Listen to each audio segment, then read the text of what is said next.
जब भारतीय जनता पार्टी के लोकप्रिय प्रत्याशी श्री लोकेंद्र प्रताप सिंह जी को जब प्रत्याशी बनाया गया था, तब मैंने आपसे कहा था कि प्रदेश में समाजवादी पार्टी ने जो आतंक पैदा कर रखा है, जो गुंडागिर्दी है, जो अराजकता है, इस गुंडागिर्दी को रोकने के लिए भारतीय जनता पार्टी आवश्यक है। याद करिए 2012 से 17 के बीच या 2007 से लेकर के 2012 के बीच प्रदेश के अंदर दंगों की एक लंबी श्रृंखला खड़ी हुई। बहुजन समाजवादी पार्टी की सरकार के समय लगभग 350 दंगे हुए थे और समाजवादी पार्टी की सरकार के समय 700 से अधिक दंगे प्रदेश में हुए। महीनों महीनों कर्फ्यू, सैकड़ों लोग मारे गए, व्यापारिक प्रतिष्ठान तबाह हुए, हिंदुओं के ऊपर झूठे मुकदमे दर्ज हुए। लेकिन भाइयों बहनों, 5 साल का आपका भारतीय जनता पार्टी की डबल इंजन की सरकार का कार्यकाल भी आपके पास है। एक भी दंगा नहीं हुआ। क्या दंगा हुआ? बात को लेकर के सांप्रदायिक तनाव व्यक्त करने वाले, धमकी देने वाले इन 5 सालों में कहीं धमकी देते हुए दिखाई दिए थे? भाइयों बहनों, 5 साल में कोई दंगा नहीं। 5 साल के अंदर प्रदेश के अंदर कानून का राज, बड़े बड़े माफिया और अपराधी जो पहले सत्ता का संचालन करते थे, ये सभी भय के मारे बिलों के अंदर छुप गए या जेल के अंदर चले गए या दूसरे लोग की यात्रा में प्रस्थान कर गए। लेकिन प्रदेश के अंदर किसी को भी अराजकता फैलाने की छूट नहीं दी गई। और जिन लोगों ने प्रदेश में गरीबों की संपत्ति पर, व्यापारियों की संपत्ति पर कब्जा करके अवैध निर्माण किया था, भाइयों बहनों, उस अवैध निर्माण पर और माफिया की छाती पर बुलडोजर चलाने में भी सरकार ने कोई गुरेज नहीं की।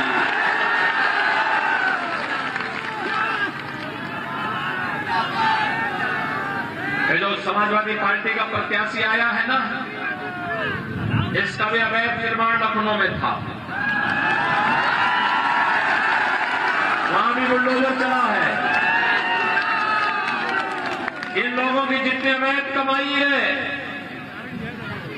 उसी के लिए बुलडोजर 2 ही कार्य के लिए बना है, या तो आपके लिए सड़क निर्माण के लिए या माफिया को बुलडोजर से ठीक करने के लिए।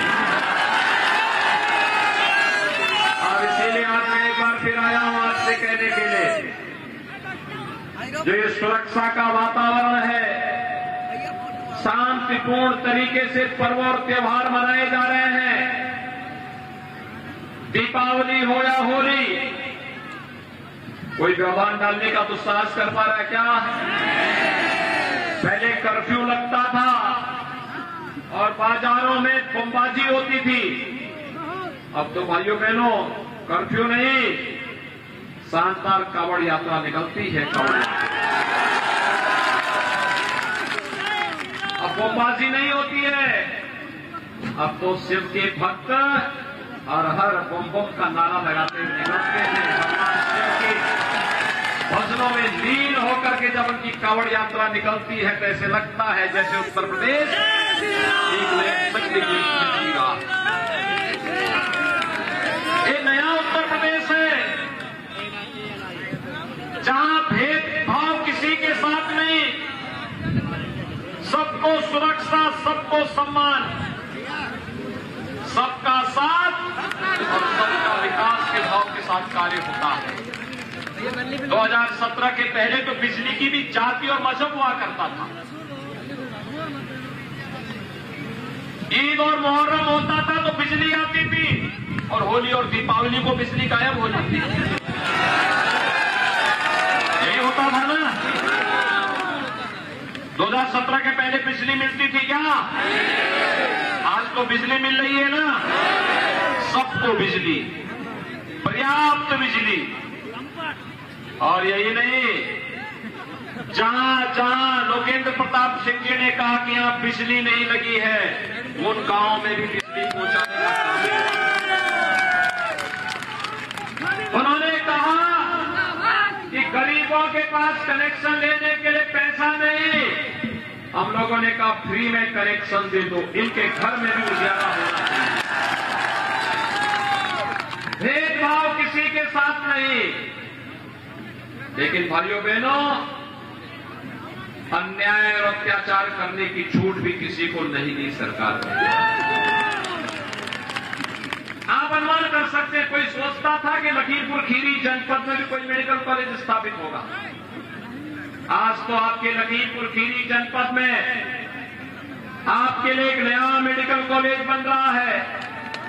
भाइयों बहनों, मोहम्मदी हो या पलिया या गोला या लखीमपुर खीरी या निगासन, यहां के लोगों के लिए उपचार के लिए भगवान करे वो नौबत ना आए, लेकिन फिर भी शरीर है, बीमार होता है, अगर उपचार की नौबत आए तो वह इसी जनपद में बेहतर उपचार की सुविधा लखीमपुर खीरी जनपद वासियों को प्राप्त हो, इसके लिए विशेषज्ञ स्वास्थ्य चिकित्सा का एक केंद्र मेडिकल कॉलेज भी हम लोगों ने आपके यहां स्वीकृत किया है। 2023 में जब मेडिकल कॉलेज प्रारंभ होगा तो लखीमपुर खीरी के नौजवानों को लखीमपुर के अंदर ही प्रवेश करने का, मेडिकल की पढ़ाई करने का अवसर प्राप्त हो जाएगा। भाइयों बहनों, प्रदेश वही है, तंत्र वही है, केवल आपने सरकार बदल दी, लोगों की तकदीर बदलने का काम कर रही है भारतीय जनता पार्टी की डबल इंजन की सरकार। आज बिजली देने में भेदभाव नहीं, उपचार में भेदभाव नहीं, दवा देने में भेदभाव नहीं, सड़क बनाने में भेदभाव नहीं। और कोरोना कालखंड में तो आपने देखा, सबको वैक्सीन, फ्री में वैक्सीन, फ्री टेस्ट, फ्री उपचार। कितने लोगों ने वैक्सीन ले ली है? यहां पे सब लोग वैक्सीन ले लिए हैं, इस पार और उस पार। आप सबका मैं अभिनंदन करता हूं भाइयों बहनों। ये वैक्सीन कोरोना के खिलाफ देश की लड़ाई का प्रतीक है। कोरोना हारेगा, भारत जीतेगा। जो लोग इसके समर्थक थे उन लोगों ने वैक्सीन ले ली है। और भाइयों बहनों, जो लोग आपकी जान के साथ खिलवाड़ करना चाहते थे, वे लोग वैक्सीन का विरोध कर रहे थे। कहते थे ना ये मोदी वैक्सीन है, कहते थे ना ये बीजेपी वैक्सीन है। आज तो उनको करारा जवाब दीजिए, थर्ड वेव कब आई, कब चली गई, कोई पता नहीं। इसका कारण है कि वैक्सीन प्रभावी है, वैक्सीन के कारण हमारी जान बची है। आज विरोधियों को जवाब दीजिए। 2 कारणों से जब कोरोना आया था, सपा, बसपा, कांग्रेस के नेता कहां थे? किसी का तो पता था? दाऊद अहमद और इलियास आजमी वगैरह ये कोई आए थे क्या? आएंगे ही नहीं, क्योंकि इनका कोई ठिकाना ही नहीं, तो आएंगे कैसे? इनके मन में आपके प्रति कोई भाव हो तो ये लोग आते। ये लोग तो केवल यहां पर आए हैं क्योंकि जो लाइन पे व्यवस्था लाई गई है उस व्यवस्था में सेंध मारने के लिए आए हैं। वे किसी शुभेच्छा से नहीं, किसी सद्भावना से नहीं, वे लोग दुर्भावना से यहां आ रहे हैं।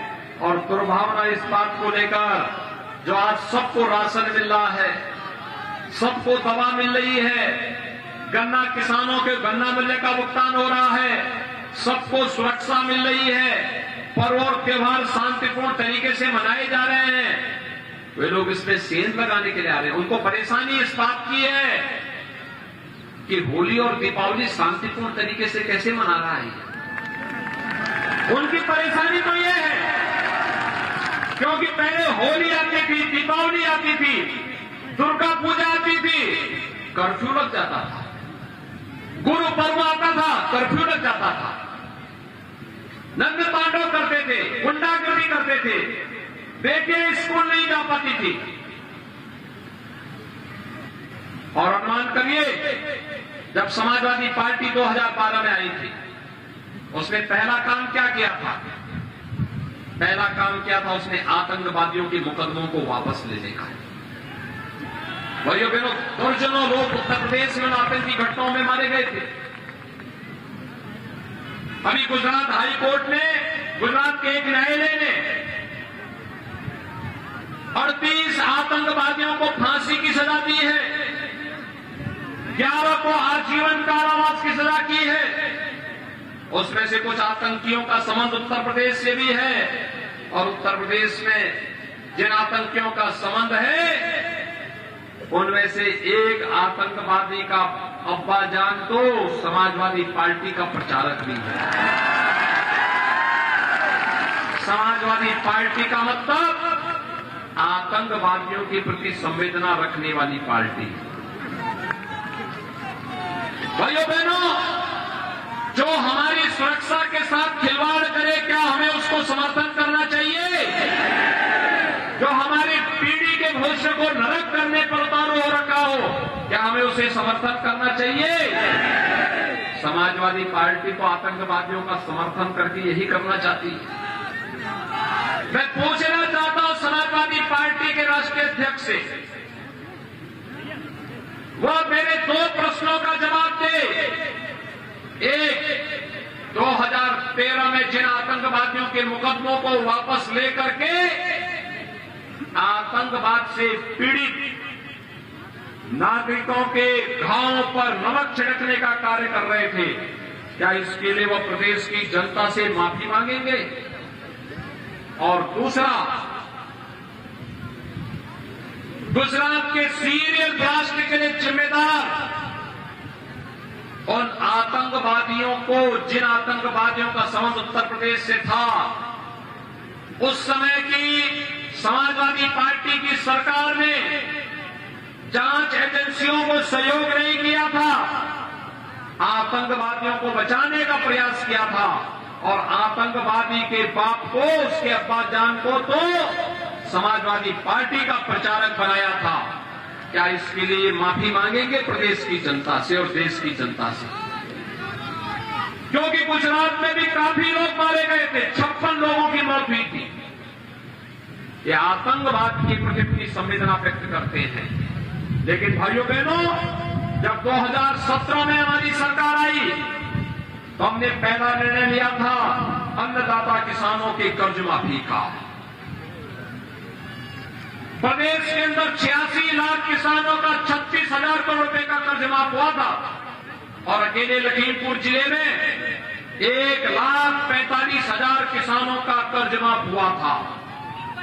और यही नहीं, आज भाइयों बहनों 6,20,000 किसानों को लखीमपुर खीरी के अंदर प्रधानमंत्री किसान सम्मान निधि का लाभ मिल रहा है।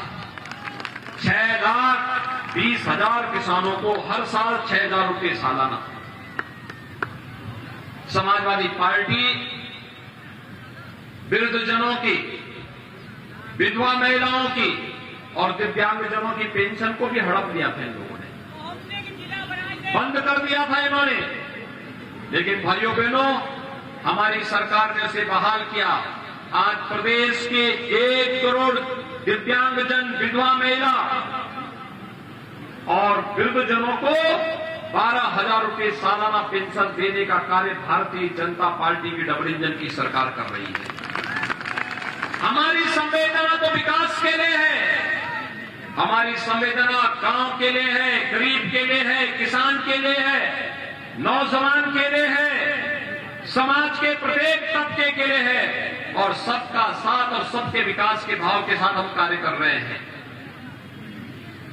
आपको कोरोना कालखंड में 2 बार राशन मिल रहा होगा ना? कितने लोगों को मिल रहा है?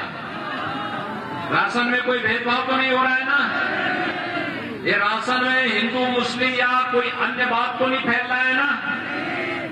हमने तो सबका साथ सबके विकास की बात कही।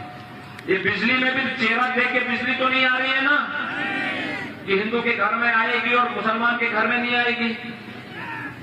हम तो सबके घर दे रहे हैं क्योंकि उत्तर प्रदेश की 25 करोड़ जनता को हम एक परिवार मानते हैं और उसके सुख दुख में सहभागी मानना अपना कर्तव्य मानते हैं, उसके सुख दुख में खड़े रहते हैं।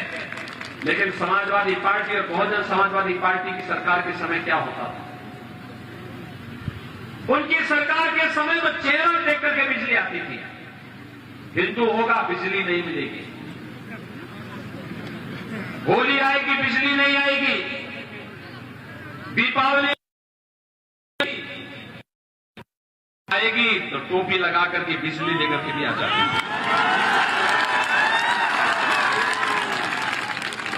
और इसलिए भाइयों बहनों, भेदभाव करने वाले लोगों को सबक सिखाने का यह अवसर आया है। जिन लोगों ने आपको बिजली के लिए तरसाया है, जिन लोगों ने आपको शासन की योजनाओं को प्राप्त करने के लिए तरसाया है, आज उनको एक एक वोट के लिए तरसा दीजिए। जोरदार वोट की चोट से भारतीय जनता पार्टी के प्रत्याशी श्री लोकेंद्र प्रताप सिंह को जिता दीजिए। सपा बसपा के प्रत्याशियों की जमानत जब्त करवा दीजिए। सबका साथ सबके विकास के नारे को सार्थक बना दीजिए। और यही आह्वान करने के लिए मैं आपके पास आया हूं। भाइयों बहनों, पहले ये पैसा जो आज हम मेडिकल कॉलेज में खर्च कर रहे हैं, सड़क पे, पुल पे, बिजली पे, राशन पे खर्च कर रहे हैं, नौजवानों की नौकरी और रोजगार पर खर्च कर रहे हैं। 1 करोड़ नौजवानों को वर्तमान में टैबलेट और स्मार्टफोन देने जा रहे हैं। 1 करोड़ नौजवानों को समाजवादी पार्टी ने शिकायत की है चुनाव आयोग से, लेकिन हम लोगों ने तय किया है कि समाजवादी पार्टी शिकायत करती रहे। हम वर्तमान में 1 करोड़ नौजवान को दे रहे हैं। 10 मार्च के बाद इसे बढ़ाकर के 2 करोड़ करेंगे। और यही नहीं, ये टैबलेट और स्मार्टफोन से ऑनलाइन एजुकेशन भी होगी, कंपटीशन की प्रिपरेशन भी होगी और एग्जामिनेशन भी इससे आप आराम से कर लेंगे। लेकिन मां बाप पे खर्चा नहीं आने देंगे। इसका जो खर्चा आएगा वह भी सरकार वहन करेगी।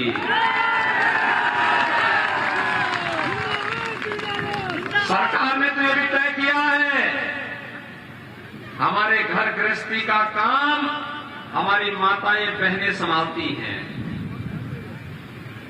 हर दीपावली और हर होली के समय उज्ज्वला योजना के कनेक्शन धारी को एक रसोई गैस का सिलेंडर भी फ्री में उपलब्ध करवाने का। डबल इंजन की सरकार फिर से आएगी। 60 साल से ऊपर की जितने भी माताएं होंगी उनको फ्री में परिवहन निगम की बस में यात्रा की सुविधा उपलब्ध कराएंगे, जैसे रक्षाबंधन करा रहे हैं।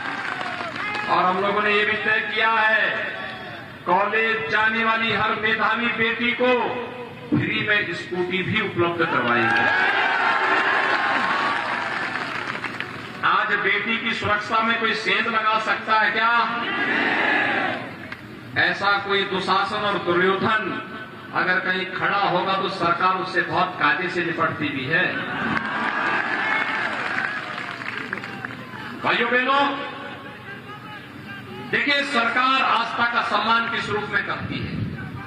पहले समाजवादी पार्टी की सरकार थी ना, उस सरकार के समय एक महोत्सव होता था, सिपाही महोत्सव। सिपाही महोत्सव के बारे में पता ही नहीं होता था उनको भी क्या है इसका मतलब। न उसमें कोई राग थी, न रंग था, न भाव थी, न भाषा थी। आयोजकों को पता ही नहीं था ये क्या हो रहा है। पूरा खानदान बैठ के देखता था, जनता को कोई पता ही नहीं लगता था।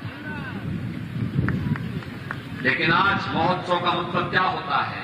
महोत्सव का मतलब अयोध्या में दीपोत्सव का कार्यक्रम। आज महोत्सव का मतलब मथुरा, वृंदावन और बरसाना में रंगोत्सव का कार्यक्रम। आज महोत्सव का मतलब काशी में देव दीपावली का आयोजन। आज महोत्सव का मतलब भव्य कुंभ और दिव्य कुंभ होता है।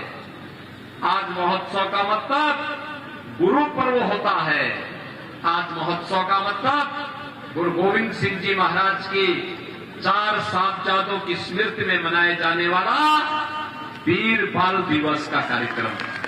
ये महोत्सव का मतलब उत्तर प्रदेश में। और इसलिए भाइयों बहनों, मैं आज आपके आह्वान करने के लिए आया हूं। सरकार विकास भी कराएगी। एक हाथ पर सरकार का विकास का की छड़ी होगी और दूसरे हाथ पर बुलडोजर का स्टीयरिंग भी होगा। दोनों साथ साथ चलेंगे। लेकिन इसके लिए भारतीय जनता पार्टी को भारी बहुमत से चुनाव जिताना पड़ेगा। आप सभी सहमत हैं कि लोकेंद्र प्रताप सिंह जी को भारी बहुमत से जीतना चाहिए? सभी सहमत हैं? पीछे के लोग पीछे, इस पार और उस पार, सड़क के उस पार भी मैं जानता हूं जगह कम पड़ गई। लेकिन भाइयों बहनों, मैं लोकेंद्र से कहूंगा तैयारी करिए कहीं कोई अच्छे फील्ड की, जहां पे स्टेडियम भी बन सके, के नौजवानों के स्टेडियम भी बन सके और चुनावी सभाओं के लिए बेहतर मंच भी आ सके। इस प्रकार के कार्यक्रम की दृष्टि भाइयों बहनों, मैंने एक बार समाजवादी पार्टी और बसपा के नेताओं से पूछा, मैंने कहा ये बताओ विकास क्या है? कहीं विकास कराए हो? तो उन्होंने कहा कि विकास का मतलब क्या? मैंने कभी एक्सप्रेस हाईवे, बिजली है, मेडिकल कॉलेज है, एयरपोर्ट है, गांव के लोगों की सुविधा है। उन्होंने कहा नहीं। मैंने कहा इसका मतलब कोई विकास नहीं कराए हो? उन्होंने कहा नहीं, विकास कोई नहीं कराए हैं, हमने एक विकास कराया है। मैंने कहा क्या विकास कराया? कहा पहले आप बताइए। मैंने कहा भी हम तो अयोध्या में भगवान राम का भव्य मंदिर बना रहे हैं, हम काशी में भगवान विश्वनाथ का भव्य काशी विश्वनाथ धाम बना रहे हैं, हम मथुरा वृंदावन को संवार रहे हैं, हम लोग विंध्यवासिनी धाम का भी सुंदरीकरण का कार्यक्रम आगे बढ़ा रहे हैं। और यही नहीं, प्रदेश के अंदर 700 मंदिरों के पुनरुद्धार और सुंदरीकरण का कार्यक्रम वर्तमान में सरकार अपने हाथों में लेकर काम कर रही है। हम हाईवे भी बना रहे हैं, एक्सप्रेसवे भी बना रहे हैं, मेडिकल कॉलेज भी बना रहे हैं, एयरपोर्ट भी बना रहे हैं, ऑपरेशन कायाकल्प में चिकित्सालयों का, विद्यालयों का ऑपरेशन कायाकल्प में व्यवस्था कर रहे हैं। 1,80,00,000 बच्चों को 2 uniform, bag, book, suit, socks, sweater, ये सब फ्री में उपलब्ध करवा रहे हैं। उन्होंने कहा कि हम ये नहीं कर रहे हैं, हमने ये विकास कराया है। मैंने कहा क्या कराया है? कहा देखिए हम बोलेंगे। मैंने कहा बोलो ना। कहा हमने कब्रिस्तान की बाउंड्री वाल बनाई।